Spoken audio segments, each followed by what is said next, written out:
전공 김은영입니다. 이번 기말 발표에서는 영화 라쇼몬과 슬라이딩 도어즈를 통해 선형적 구조와 비선형적 구조에 대한 연구를 해보겠습니다. 영화에서의 선형적 구조는 영화의 사건의 전개가 하나의 스토리로 이루어져 있으면서 이 스토리는 시간 순으로 리니어하게 전개되어가는 방식으로 표현되고 하나의 결말을 가지게 됩니다. 이에 반해 비선형적인 구조를 가지고 있는 영화는 기존의 영화와는 달리 하나의 영화에서 여러 가지의 구조가 포함되어 있기 때문에 관객이 능동적인 참여를 하면서 볼 수 있는 특징을 가지고 있습니다. 이러한 특징 때문에 비선형적 구조는 하이퍼텍스트 언어라고도 불리면서 비선형 구조는 인터랙티브 영화에서 많이 사용되고 있는 구조입니다. 먼저 소개해드릴 영화는 1950년의 일본 영화인 구로사와 아키라 감독의 라쇼몽입니다. 먼저 라쇼몽은 사무라이의 죽음이라는 한 가지 사건에 대한 4가지 이야기 구조를 보여주고 있는 영화입니다. 진중권은 라쇼몽을 보고서 이런 글을 썼는데요. 나무꾼이 나무를 하러 갔다가 여자의 모자를 보고 끊어진 밧줄을 보고 이윽고 칼에 찔려 죽은 사무라이의 시신을 본다. 패닉에 빠진 나무꾼은 한달음에 경찰서로 달려가 신고를 하고 이로써 종잡을 수 없는 해괴한 이야기가 시작된다. 살인사건에 연루된 네 사람의 진술은 모두 확보했다. 하지만 동일 사건을 목격한 그들의 진술은 크게 엇갈리며 서로 모순되기까지 한다. 4사람 중 진실을 말하는 건 누구일까? 라는 객관적 진리에 대한 라쇼몽의 혼란이라는 글을 남겼습니다. 진중권이 왜 이런 글을 남겼을까요? 이 영화의 줄거리를 간단하게 설명해 드리면서 알아보도록 하겠습니다.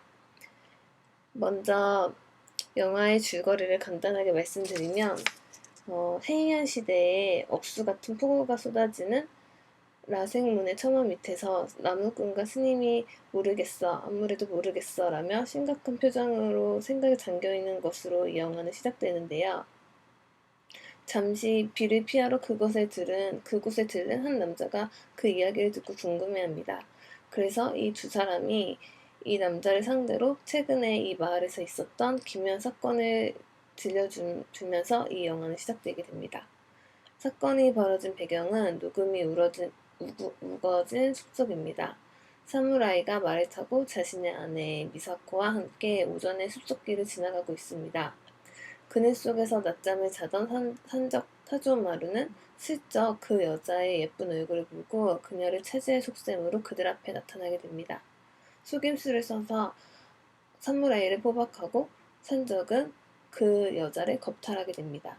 오후에 그 숲속에 들어선 나무꾼은 사무라이의 가슴에 칼이 꽂혀있는 것을 발견하고 관청에 바로 신고를 하는데요. 따라서 산적은 바로 체포되고 행방이 묘연했던 아내도 다시 관청으로 불려와서 이 사건에 대한 신문이 벌어지게 됩니다.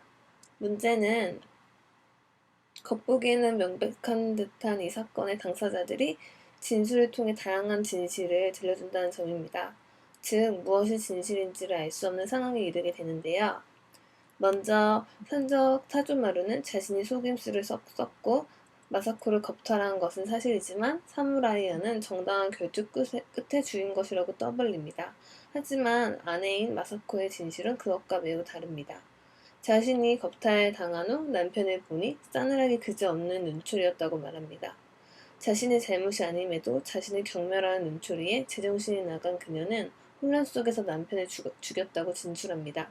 하지만 무당의 힘을 빌려 강신한 죽은 사무라이는 또 다른 진술을 털어놓는데요.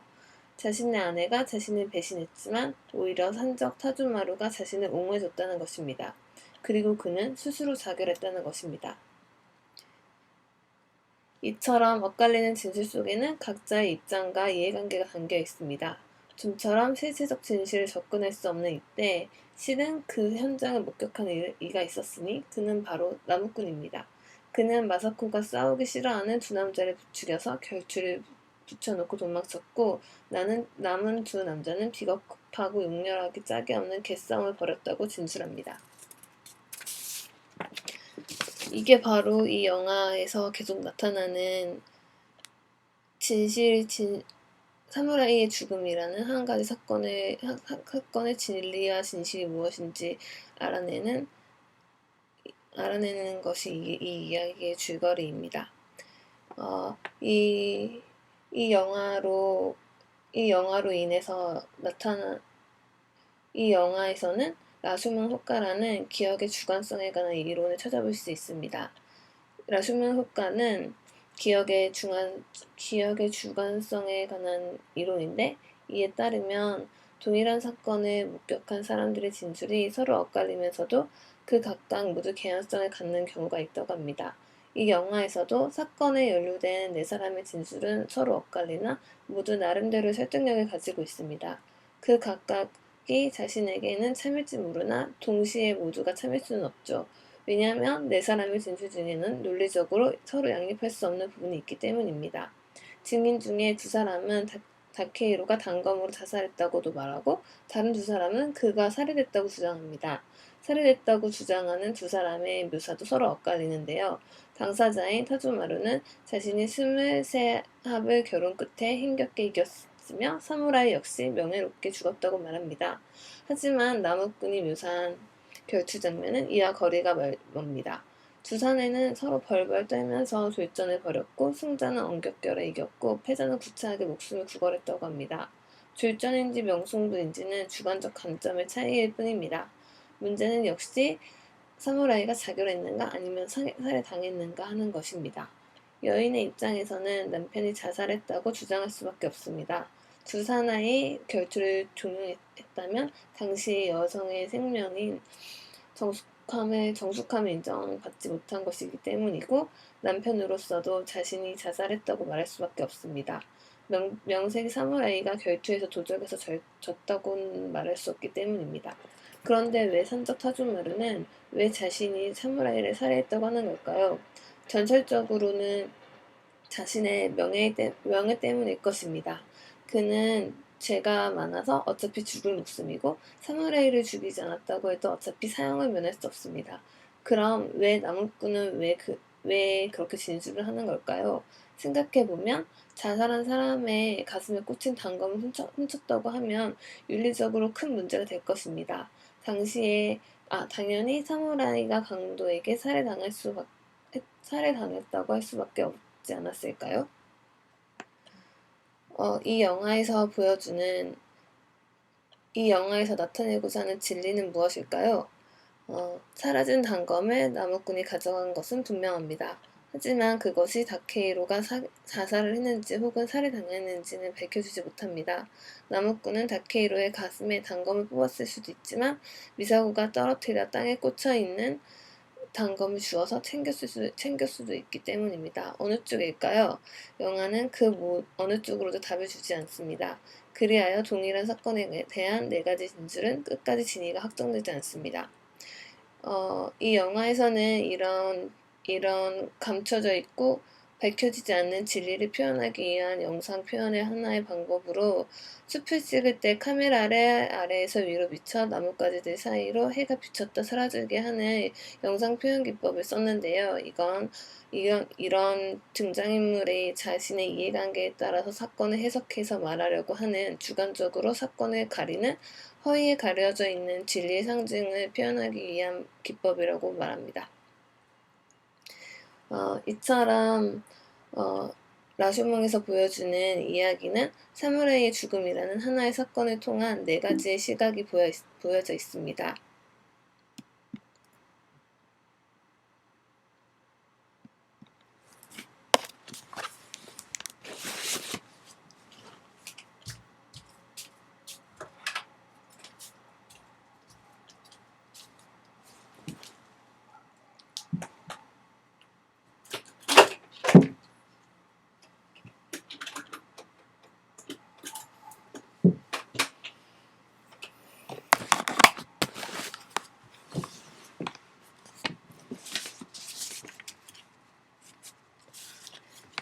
이처럼 라슈몽에는 사무라이의 죽음이라는 하나의 사건을 놓고 영화 속의 등장인물은 모두 다른 진술을 하게 됩니다.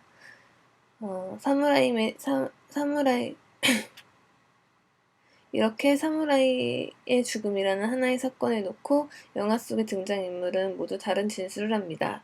사무라이의 죽음이라는 하나의 사건은 산적과 아내, 무당의 입을 빌린 사무라이, 목격자인 나무꾼 모두 자신의 이해관계가 섞인 주관적 해석이 들어가 있는 진술을 하고, 영화에서는 하나의 사건으로 파생되는 여러 가지 이야기와 관점과 시각을 보여줍니다.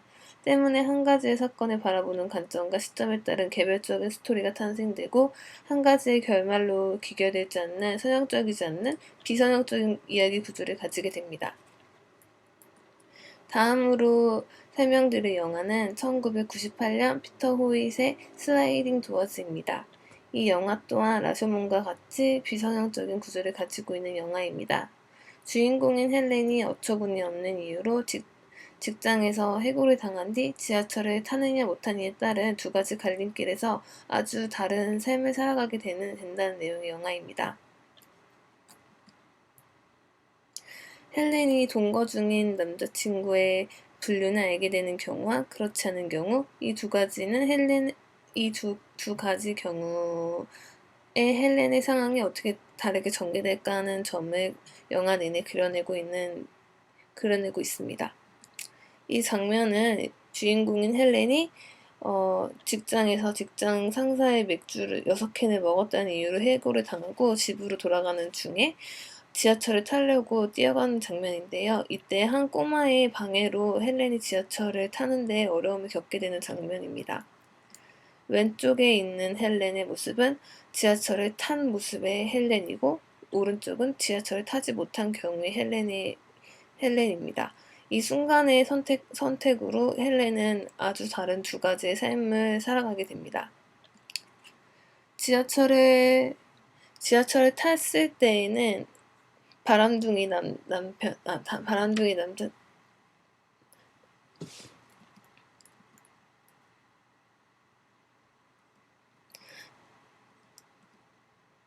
지하철을 탔을 때에는 바람둥이 남자친구가 바람피는 장면을 목격하게 됩니다. 지하철을 타지 못한 경우에는 그 남자친구가 바람피는 사실을 알지 못하고 계속 남자친구한테 속는 삶을 살게 됩니다. 그래서 또 마찬가지로 지하철을 타서 남자친구의 불륜 장면을 목격을 한 헬렌은 남자친구와 결별을 하고 새로운 남자인 제임스를 만나고, 또 자신의 커리어에 도움이 되는 일인 광고회사의 CEO가 되어서 성공적인 삶을 살아갑니다. 이에 반해 지하철을 타지 못했을 때 헬렌은 남자친구가 바람피는 장면을 목격하지 못하고 작가 지망생인 백수이거나 다름이 없는 남자친구의 뒷바라지를 하기 위해서 웨이터리스트로 일을 하면서 힘든 삶을 살아가게 됩니다. 이처럼 슬라이드 도어즈의 컨텍스트 구조도 지하철을 타느냐 못하느냐라는 한 가지의 사건으로 귀결되는 두 가지의 이야기가 펼쳐지는 비선형적인 구조를 가지고 있습니다. 그럼 이것으로 라쇼몬과 슬라이딩 도어즈를 통한 선형 비선형적 구조 간의 비교 발표를 마치겠습니다. 감사합니다.